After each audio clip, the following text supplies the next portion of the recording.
আজকে আলোচনা করব রায়-মার্টিন প্রশ্নবিচিত্রে ভূগোল নবম শ্রেণী। কোনো উঁচু জায়গায় দাঁড়িয়ে চারিদিকে দেখলে মনে হয় আকাশ ও ভূমি এক বৃত্তরেখা মিশে গেছে।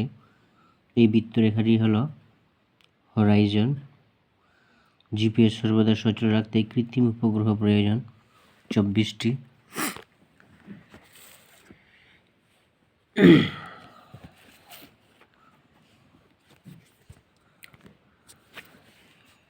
পরিক্রমা গতির জন্য হয় অধিবর্ষ। অনুসূর অবস্থানে সূর্য ও পৃথিবীর দূরত্ব প্রায় 14.70 কোটি কিমি।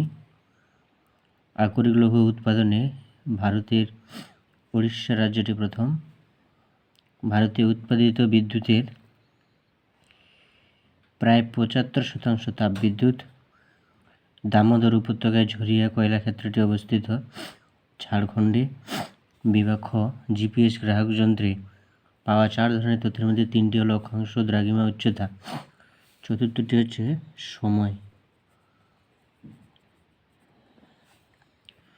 গুজরাটের দেশ তৈল শোধনাগার বার্ষিক শোধন ক্ষমতা সবচেয়ে বেশি। জামনগর স্তম্ভ বাম দিক ডান দিক।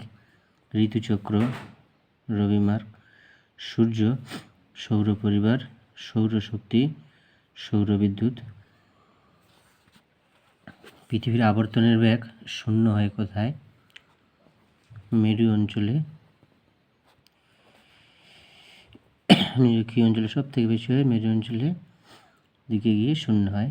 21শে জুন থেকে 21শে ডিসেম্বর পর্যন্ত সূর্যের আপাত গতিকে কী বলা হয়? দক্ষিণায়ন।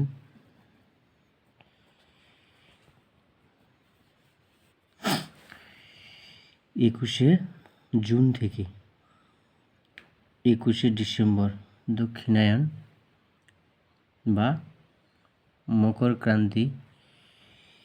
সর্বাধিক কার্বনযুক্ত কয়লা কোন শ্রেণীর? অ্যান্থ্রাসাইট।